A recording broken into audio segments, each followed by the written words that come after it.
Bonjour, Kwekwe. Depuis le début du carême, nous visitons des lieux où se révèlent le visage et le cœur de Dieu. Le jour des cendres, nous avons été invités au secret de notre cœur pour y dégager de l'espace par l'aumône, le jeûne et la prière.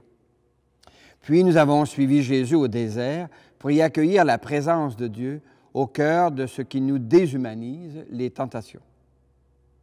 Ensuite, nous avons gravi la montagne pour laisser Dieu nous dire que nous sommes, à la suite de Jésus, ses filles et ses fils. Ce dimanche, nous allons au temple de Jérusalem pour y découvrir que c'est le corps humain qui est le sanctuaire de Dieu. Notre époque est très sensible à la beauté physique. On prend soin de son corps, on mange diète, on s'inscrit au gymnase. Si certains surveillent leurs lignes, d'autres cultivent leurs abdos. Mais nous savons aussi que des violences s'exercent contre le corps humain. Les coups, les invectives, les viols, les tortures, les assassinats continuent d'exister. Des mouvements crient la colère contre les abus de pouvoir et les camouflages institutionnels. Ne sont-ils pas l'écho de la colère que Jésus a faite au temple? Peut-être car il est fidèle, le Dieu de l'Alliance. Dieu fidèle, Dieu de l'Alliance, en Jésus-Christ, tu es Dieu libérateur. Sur nos chemins de peine et d'espérance, en Jésus-Christ, tu es sauveur. Malgré toute l'histoire lourde de la position de notre Église face au corps, elle n'a pas réussi à l'éliminer et elle garde encore plein de gestes symboliques qui se posent dans le corps. Ainsi, nous sommes convoqués à cette communauté de foi au nom du Père et du Fils et du Saint-Esprit.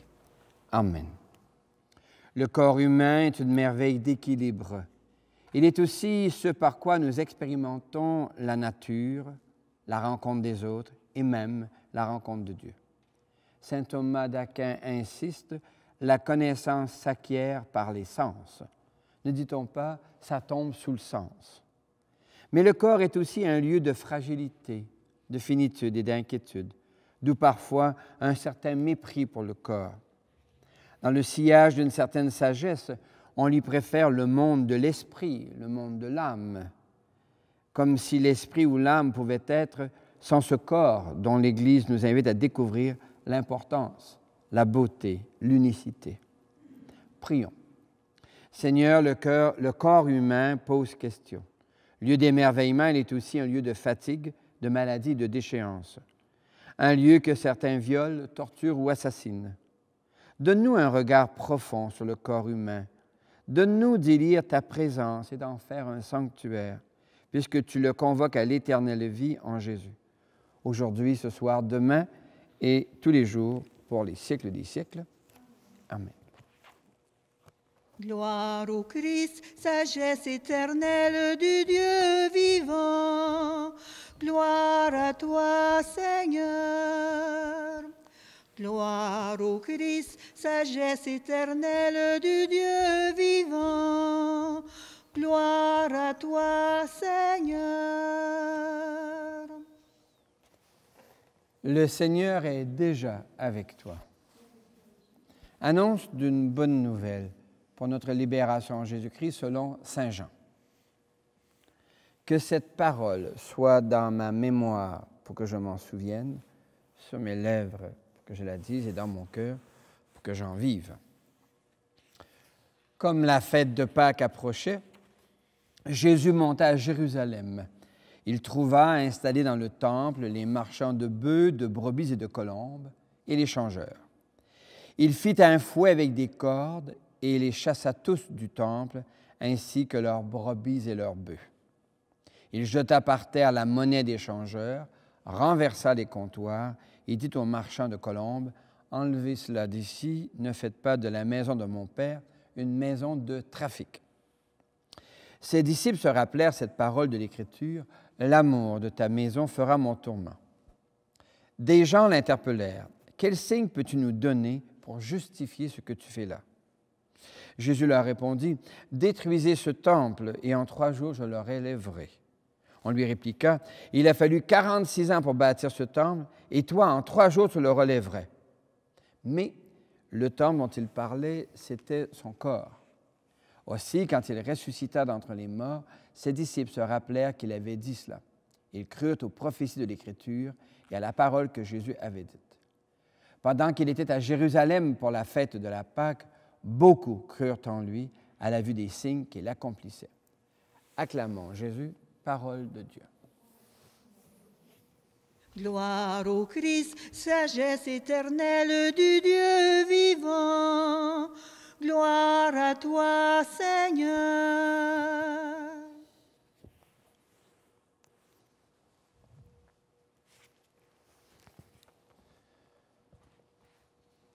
Le corps humain est le lieu d'une ambiguïté profonde. Pour certains, il est un lieu dont on prend soin. Toute la culture physique, la nourriture, toutes les crèmes, les jeûnes, même tout ce qui se développe autour des soins à apporter au corps humain pour qu'il dure longtemps. C'est très bien. Mais en contrepartie, il y a toute cette réalité douloureuse du corps blessé, brisé, torturé, violé, déchiré.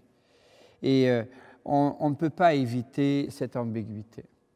Alors, s'est développé des courants différents et opposés.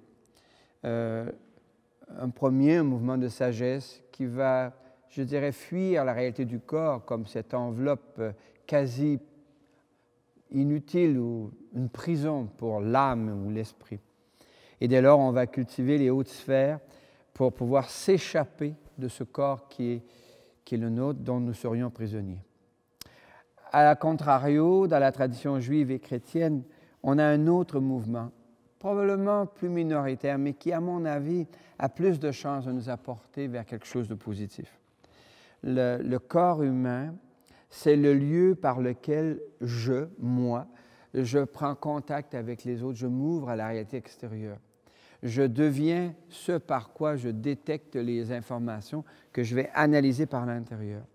Le corps humain n'est pas séparé de l'âme. L'âme et le corps font un. Je me rappelle cette question d'un petit bonhomme qui me demandait, quand on enseignait à l'époque que la mort est la séparation du corps et de l'âme, il me dit, mon âme, elle va où? Ben, on disait, puis c'est pas mauvais, l'âme va au ciel, et puis le corps, ben, il attend au cimetière, etc. Puis là, il me dit, mais moi, je suis où alors? Il avait la bonne question. C'est vrai que le sujet, qui suis-je, c'est pas facile d'arriver à quelque chose, une position philosophique qui nous donnerait le point final sur ce que c'est qu'être humain. Mais la question est bonne. Moi, je suis où? Et c'est cette réalité-là que l'Église va saisir en Jésus, qui dit mon corps, le corps, c'est le sanctuaire de Dieu, c'est le temple de Dieu. C'est là où se passent nos interactions personnelles, communautaires, etc., où nous nous construisons. D'où, depuis les derniers 70 ans, un développement accéléré du refus des tortures. Toutes les guerres entraînent leur lot de torture. La guerre d'Algérie a été une catastrophe, mais la Deuxième Guerre mondiale avait déjà été un drame. Mais c'était les autres, c'était les méchants qui étaient responsables des tortures. Nous, jamais. Et bien, soudain, on découvre que les tortures font partie de nos civilisations et on va essayer de les éliminer. Et c'est beau de voir qu'il y a l'association des chrétiens pour l'abolition des tortures.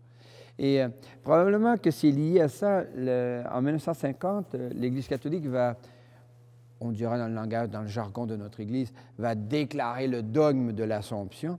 Et c'est intéressant, on va dire que c'est à la fin de sa vie terrestre, c'est dans son corps et son âme que Marie s'enlève vers le ciel. C'est peut-être au lendemain de la Deuxième Guerre mondiale où on a massacré le corps humain, il devenait important de réaffirmer sa dignité, son importance. C'est tout notre être qui est corporel, de même qu'il est tout, bien sûr, à l'intérieur. Et c'est ce je, ce moi, ce sujet qui veut sauver à la fois ce que je suis par ma relation aux autres, donc, parce que mon corps, ce n'est pas la somme de mes molécules. Ça, les molécules, on en dispose selon les lois de la nature. mais ce par quoi je suis avec les autres, ce qui me donne la mémoire de ton visage, je t'ai vu avec mes yeux, ce qui me donne la mémoire de ton accent, je t'ai entendu avec mes oreilles, ce qui me donne la mémoire de toi, c'est tout ton corps dont je me rappelle.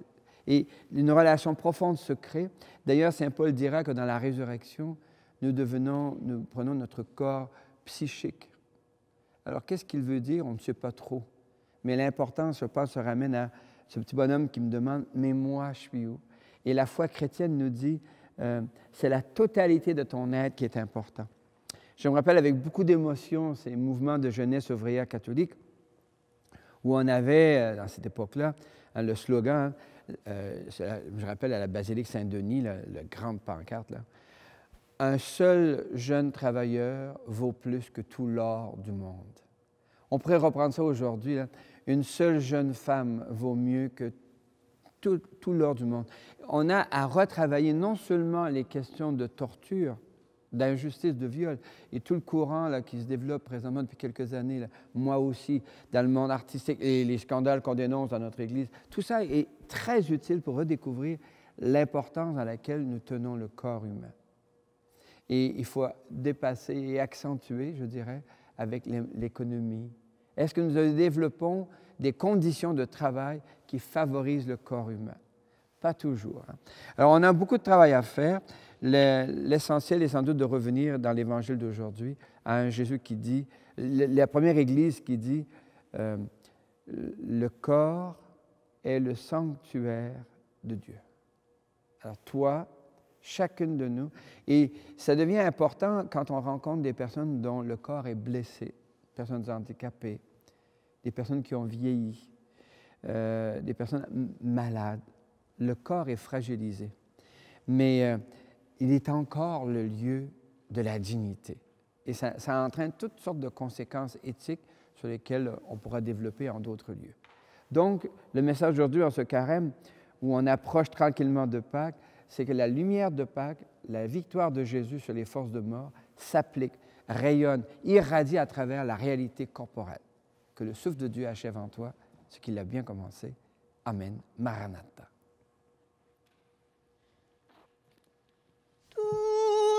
Commence en Jésus-Christ. Prenons la route qui nous mène à lui. Le corps humain est un lieu d'expérience et de rencontre. Il permet de connaître, d'apprendre, de communiquer. L'Église croit que Dieu a pris corps humain en Jésus. Dieu a pris racine dans la densité de la chair humaine. L'Église comprend ainsi la grandeur du corps humain. Toi, le crois-tu?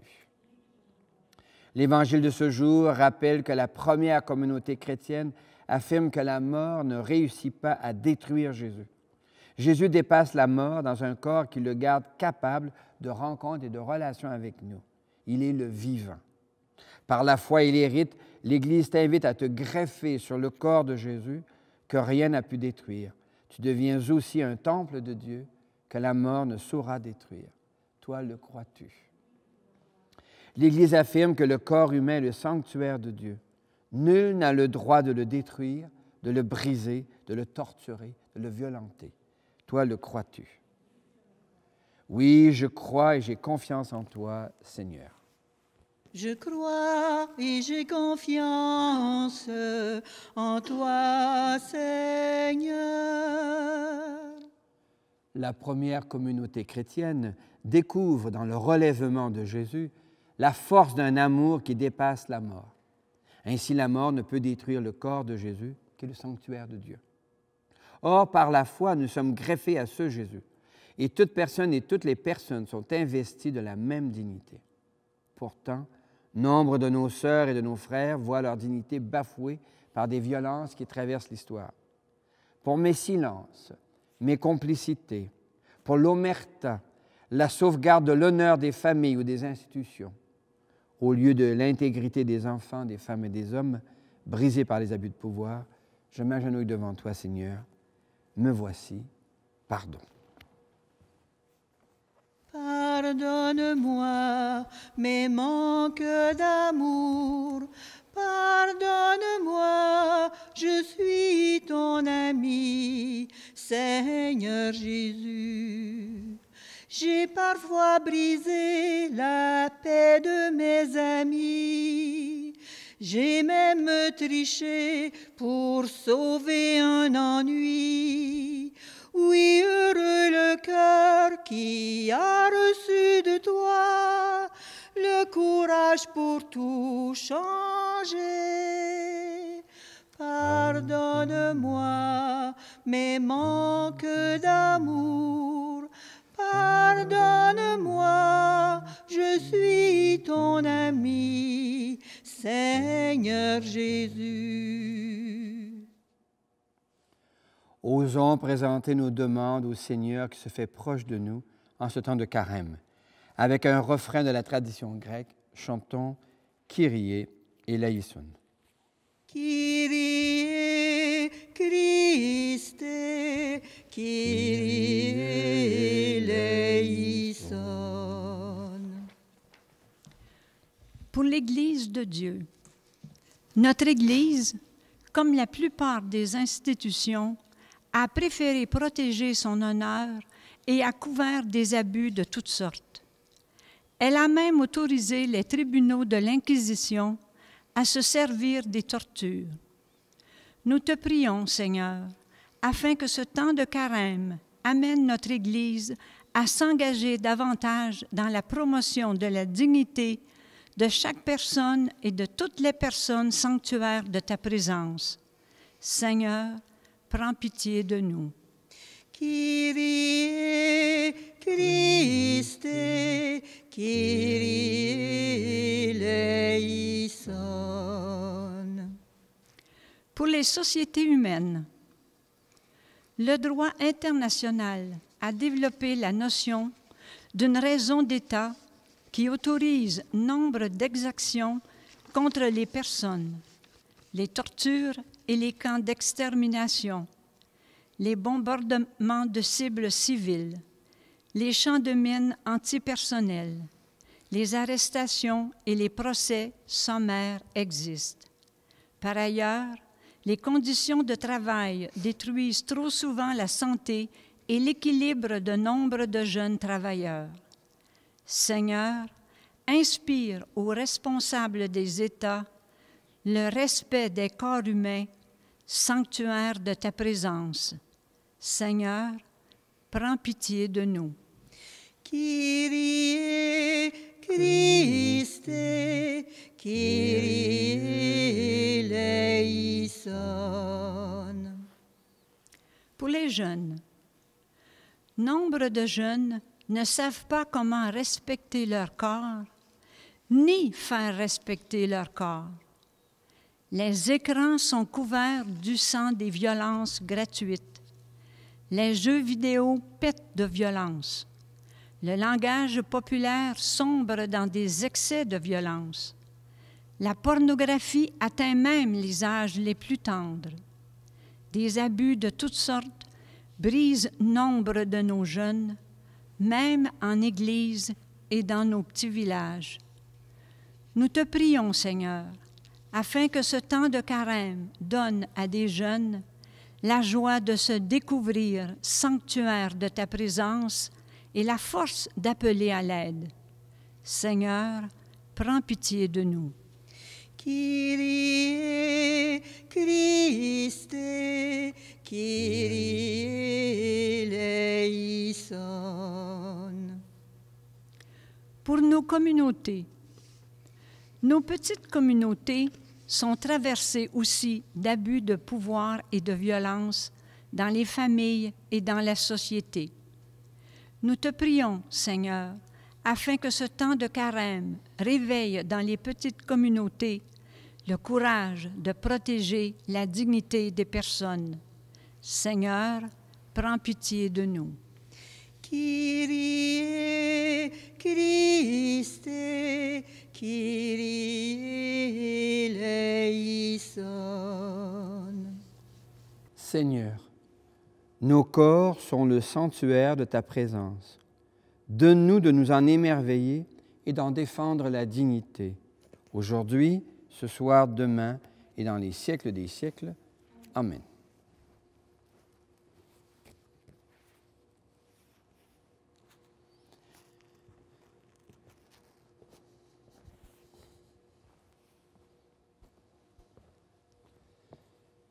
Les violences et la mort risquent de réduire le corps humain en cendres.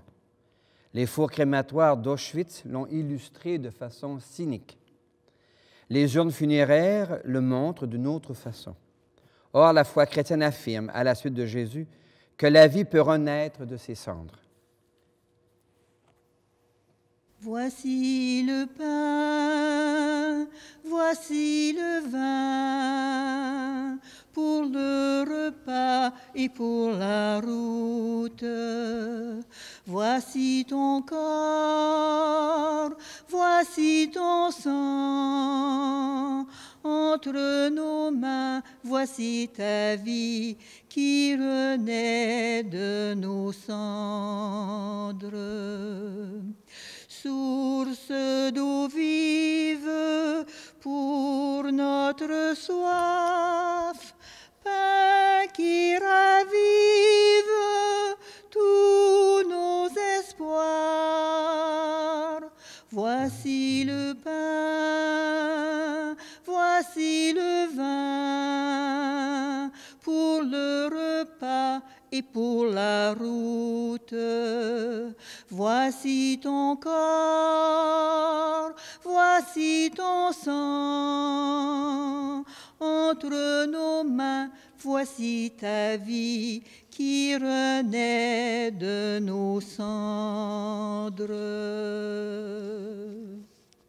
L'Eucharistie de ce jour est offerte pour toutes les personnes que tu portes dans le secret de ton cœur et d'une manière particulière pour Norman McBride, dont nous rappelons le 2e anniversaire de décès, et Jackson Hamlin. Prions ensemble au moment d'offrir le sacrifice de toute l'Église. Le Seigneur est avec toi. Élevons notre cœur. Rendons grâce au Seigneur notre Dieu. Oui, il est bon de dire merci, Seigneur, car en Jésus, tu nous révèles l'importance et la dignité du corps humain, que même la mort ne peut pas détruire. Nous te rendons grâce pour ceux et celles qui nous accompagnent, qui prennent soin de nous, qui nous apprennent d'une part l'hygiène et d'autre part le soin des autres. Avec gratitude, nous te chantons. Saint Seigneur est ton nom, au plus haut dans les cieux. Béni soit celui qui vient, Jésus-Christ le Seigneur. Cieux et terre sont remplis, ta joie brille en nos cœurs. Acclamons, acclamons et louons le Seigneur. Oui, tu es saint, Seigneur, et tu peux encore sanctifier. Envoie le souffle de ton esprit sur ce pain et ce vin, qu'ils deviennent pour nous et devant nous le corps et le sang de Jésus, le Christ, notre Seigneur.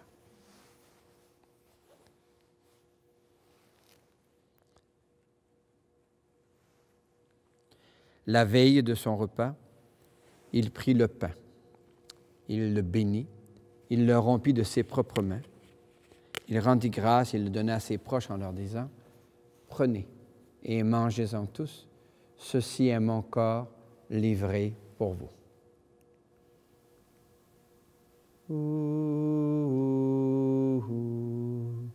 Adoramus te, Domine.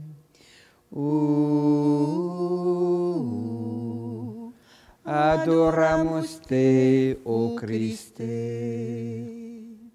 Mon Seigneur et mon Dieu. De la même façon, ce soir-là, il tenait entre ses mains la coupe de bénédiction. Il te rendit grâce pour ton amour, puis il la donna à ses proches en leur disant « Prenez et buvez-en tous, car ceci est la coupe de mon sang.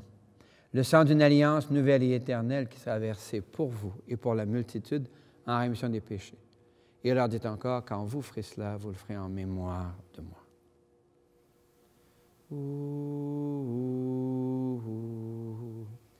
Adoramus te, Domine.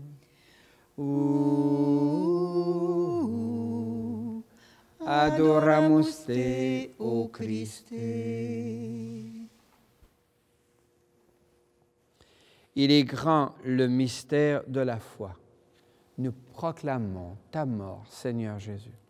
Nous célébrons ta résurrection. Nous attendons ta venue dans la gloire. Et nous te prions, avec le pape François, pour l'avenir de l'humanité tout entière, menacée et fragilisée dans son corps par la pandémie, mais aussi inquiète de l'avenir de la vie sur Terre, de la vie humaine sur Terre, par toute la question des changements climatiques. Te prions avec notre nouvel évêque, Guy Boulanger, afin qu'il soutienne ici au Témiscamingue et partout dans le territoire du diocèse l'émergence d'une communauté ouverte, accueillante, sensible à la dignité du corps humain. Te prions avec les familles qui traversent des deuils, qui vivent des moments difficiles à cause de la pandémie ou de toutes sortes d'autres circonstances. Te prions pour les victimes des tortures, des viols, des violences qui sont faites contre le corps humain. Enfin, nous te rendons grâce avec ceux et celles dont nous portons les prénoms, dont Marie et Joseph, en Jésus le Christ, notre Seigneur.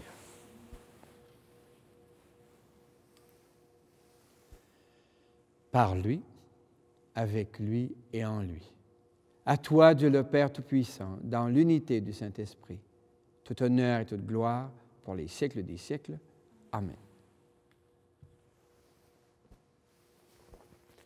Comme nous l'avons appris du Sauveur, et à son invitation, nous pouvons dire « Notre Père, qui es aux cieux, que ton nom soit sanctifié, que ton règne vienne, que ta volonté soit faite sur la terre comme au ciel. Donne-nous aujourd'hui notre pain de ce jour. Pardonne-nous nos offenses, comme nous pardonnons aussi à ceux qui nous ont offensés. Et ne nous laisse pas entrer en tentation, mais délivre-nous du mal. Car c'est à toi qu'appartiennent le règne, la puissance et la gloire pour les siècles des siècles. Seigneur Jésus-Christ, tu as dit à tes amis, je vous laisse la paix, je vous donne ma paix. Ne regarde pas nos égarements, mais la foi de ton Église. Pour que ta volonté s'accomplisse, donne-lui toujours cette paix, conduis-la vers l'unité parfaite, toi qui règnes pour les siècles des siècles.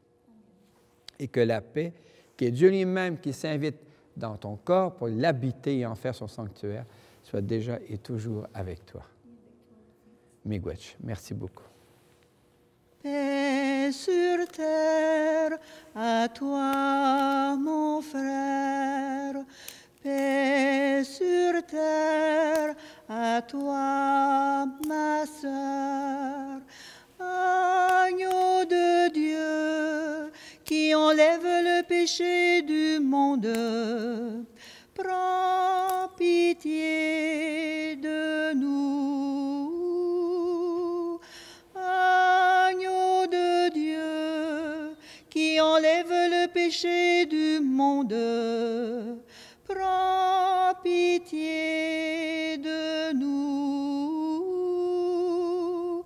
Agneau de Dieu, qui enlève le péché du monde, donne-nous la paix sur terre, à toi ma sœur. Paix sur terre, à toi mon frère. Nous sommes invités au repas du Seigneur. L'agneau de Dieu, il enlève le péché du monde. Seigneur, que cette communion à ton corps et à ton sang n'entraîne pour moi ni jugement ni condamnation, mais que tu aides mon esprit et mon corps et me donne la guérison.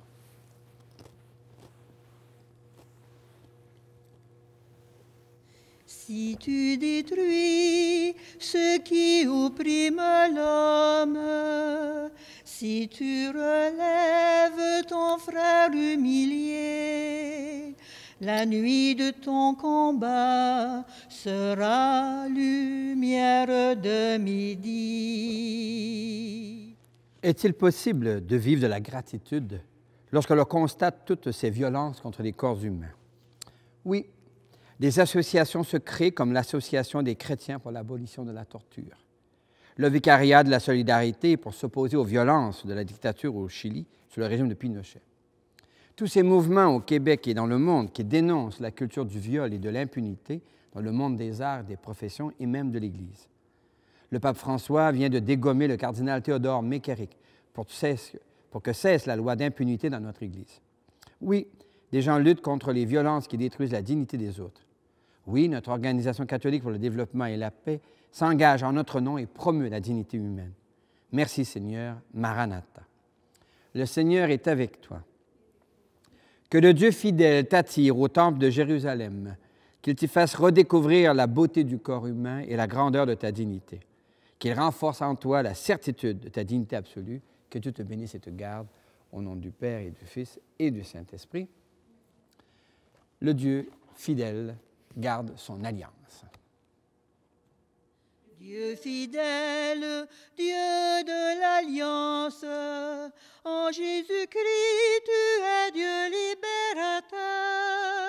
Sur nos chemins de peine et d'espérance, en Jésus-Christ, tu es sauveur. Quand sur le tabac resplendissant,